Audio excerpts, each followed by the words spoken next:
noite, meus amigos, minhas amigas. Que o Mestre Jesus possa envolver os nossos corações. E vamos começar fazendo a nossa prece para que possamos nos ligar aos benfeitores espirituais da casa do Centro Espírita Fraternal Teresa d'Ávila. Senhor Jesus, Mestre amigo, Mestre amado, Deus nosso Pai de infinita misericórdia e bondade, pedimos a proteção e o amparo de todos os patronos, Teresa d'Ávila, Ubirajara, Rafael, Francisco de Assis, que possam sustentar o nosso estudo, aclarar os nossos pensamentos e sentimentos, Senhor Jesus. Que o nosso querido também irmão Clarence possam sustentar e nos amparar e que possamos ter, Senhor, bastante reflexões de luz, de paz e que possamos a cada dia, Mestre Jesus, nos esforçarmos para colocar em prática o teu Evangelho de amor e de luz. Seja em nome de Deus, Jesus, de todos os patronos da casa que pedimos a permissão a Deus para darmos por iniciado esse estudo em torno do Evangelho na noite de hoje. Que assim seja, graças a Deus. Então, companheiros, a gente está continuando falando do capítulo 17, que a vossa mão esquerda não sabe o que dá a vossa mão direita, e hoje estamos no item 5, que é o óbolo da viúva. O próprio capítulo já nos fala sobre a questão da caridade, e não só a caridade, mas fala para a gente da importância de nós fazermos a caridade com Jesus, sem esperar nenhuma retribuição. Até porque, quando nós fazemos a caridade e esperamos algo em troca, nós já estamos tendo aqui o nosso benefício. E não é isso que Jesus fala pra gente. Jesus fala que a gente deve ajudar uns aos outros, porque muitas das vezes, quando eu estou ajudando o meu irmão, eu estou me ajudando. Eu estou apagando as marcas do meu passado. Então, o óbolo da viúva, Jesus vai contar pra gente uma parábola, que está lá em Marcos, capítulo 12, versículo 41 e 42, e também está em Lucas, capítulo 21, versículo 14. Então, o óbolo da viúva vai contando a história de uma mulher. Na época, Jesus pegava os personagens que eram mais discriminados dentro daquela sociedade para mostrar para nós que Deus não faz distinção de nenhum de seus filhos. Ele vai pegar a figura dessa mulher, viúva, e diz que aquela mulher doou muito mais do que todos aqueles homens que jogavam várias moedas no gasofilaço, que era uma fonte enorme, num ambiente fechado. Você jogando ali muitas moedas, faziam-se muitos barulho. E aí os discípulos, até na hora, Pedro, fica questionando como que poderia aquela mulher. E aí Jesus fala, porque ela deu realmente do que lhe faltava. Ou seja, o que Jesus está falando pra gente? Que a viúva, ela fez aquilo com o coração. Ela deu daquilo que lhe faltava e ela realmente queria ajudar. Ela não estava se importando de quantas moedas colocaria ali. Ela não estava se importando se as pessoas iriam ouvir o barulho das moedas quando ela jogava. Não, estava se importando em ajudar. Então essa parábola remete muito para a gente essa questão. Nós temos que ajudar, nós temos que trabalhar, nós temos que olhar uns para os outros como irmãos de caminhada.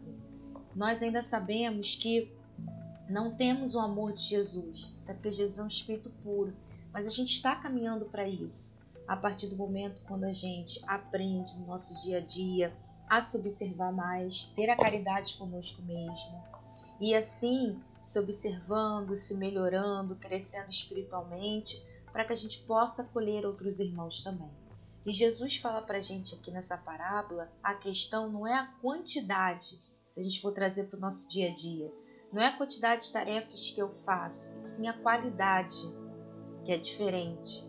Eu posso fazer várias tarefas dentro de um centro espírita, mas fazer por fazer.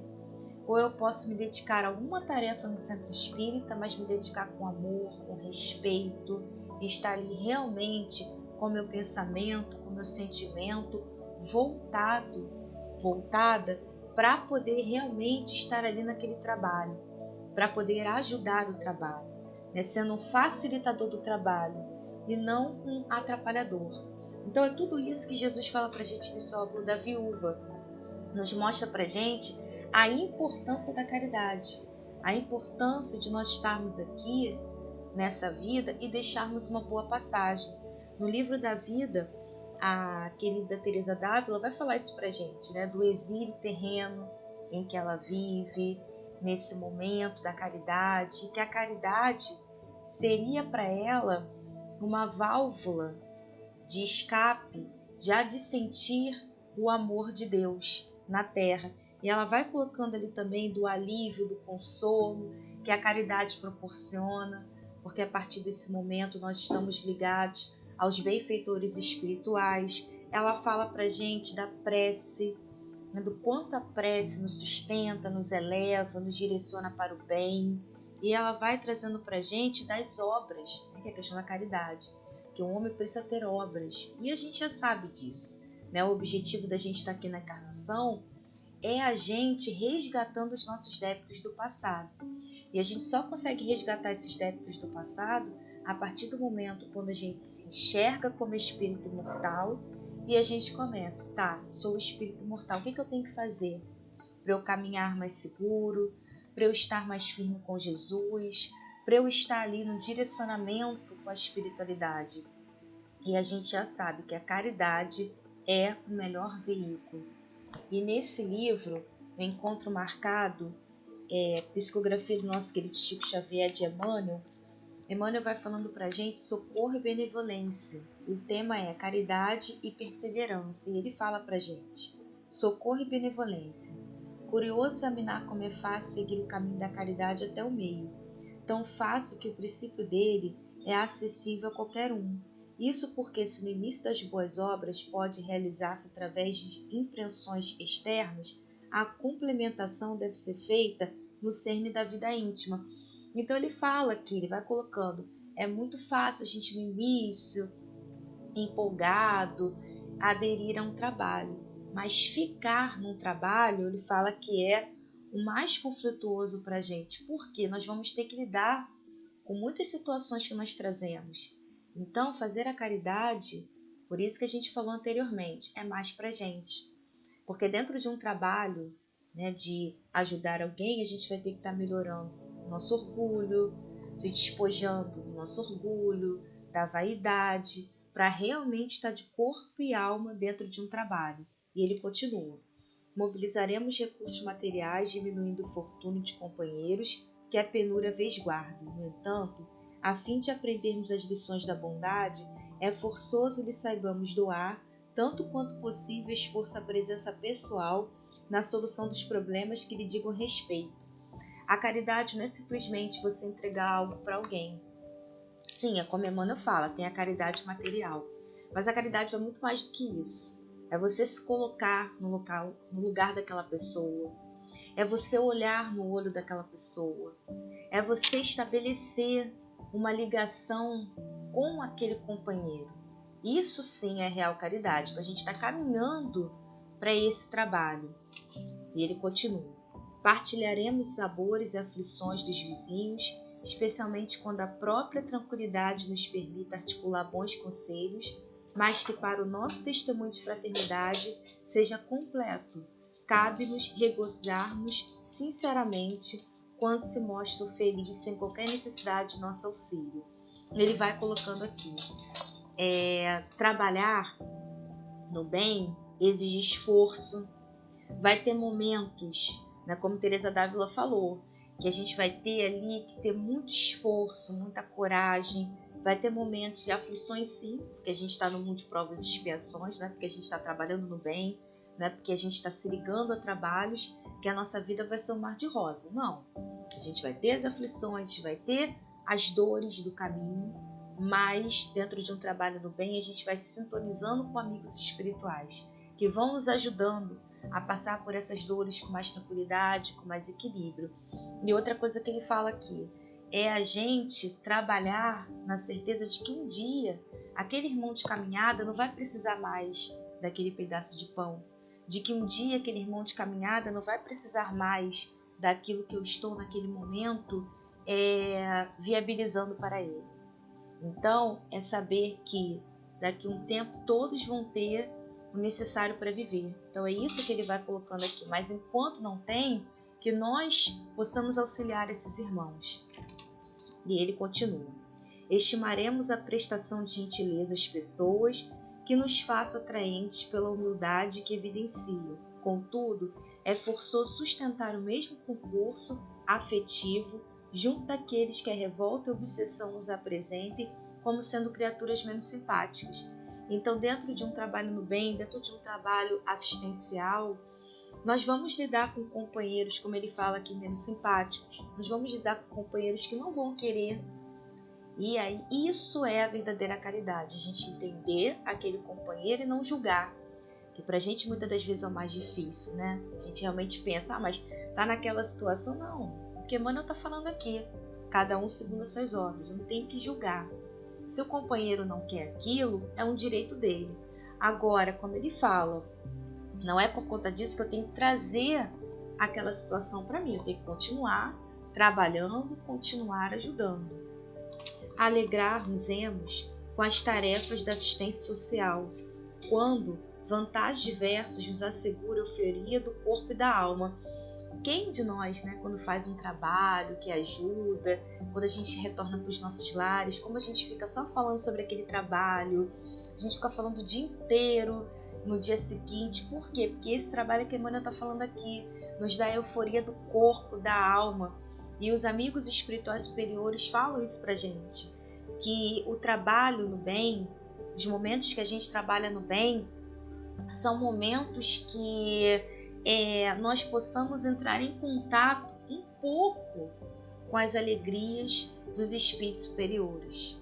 E ele continua: entretanto, para demonstrarmos compreensão de solidariedade real, é preciso saber olvidar enxaqueca e desgosto, a fim de sorrir, encorajando os irmãos em lutas expiatórias. Então a gente vai lidar com muitas dores, sim, mas a gente precisa, né, saber que tudo está dentro do plano de Deus, que cada um de nós está passando de acordo com as necessidades que precisa trabalhar, e saber que aqui a situação também vai passar. A gente vai lidar também com muitas dores, mas saber lidar com aquelas dores ajudando os companheiros.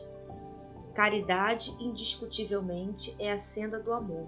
Contudo, para alcançar a vitória espiritual a que ela nos guia, é necessário trilhar dos júbilos do começo às dificuldades do fim. E ele termina com essa parte lindamente, quando o Emmanuel coloca pra gente, né? É a cena do amor, porque através da caridade a gente vai aprendendo a amar, né? Quando nós saímos da nossa casa para poder socorrer o irmão de caminhada, quando dentro da nossa casa também nós vemos o irmão de caminhada que está confuso e a gente às vezes dá aquele abraço para sustentar, quando a gente está dentro às vezes do trabalho, aquelas situações confusas, e a gente se cala, mas se calar com oração para que tudo dê certo. Enfim, isso a gente vai cada vez mais galgando esse amor, né? Crescendo espiritualmente, porque é o objetivo de nós estarmos aqui. O objetivo da nossa encarnação é nós nos melhorarmos cada vez mais, é nós estarmos sintonizados com os amigos espirituais, estarmos sintonizados com Jesus, e a gente ter a certeza de que tudo vai passar na nossa vida, e que mesmo com as nossas lutas diárias, a gente nunca deve ficar com o coração endurecido. A gente pode ter as nossas lutas sim, vamos ter as nossas lutas sim, mas como diz o Evangelho da Noite, que nós possamos servir. O ópio da viúva fala sobre isso. O quanto aquela mulher, com aquelas lutas que ela tinha por ser mulher, por ser viúva, por ser uma, entre aspas, personagem totalmente fora da sociedade, que não a respeitava, mas mesmo assim o coração dela não se endureceu mediante as dores. E ela vai lá e doa as suas 2 moedinhas. Que isso sirva de exemplo para a gente também. Que a gente não endureça o nosso coração, que a gente siga com Jesus, porque vale a pena.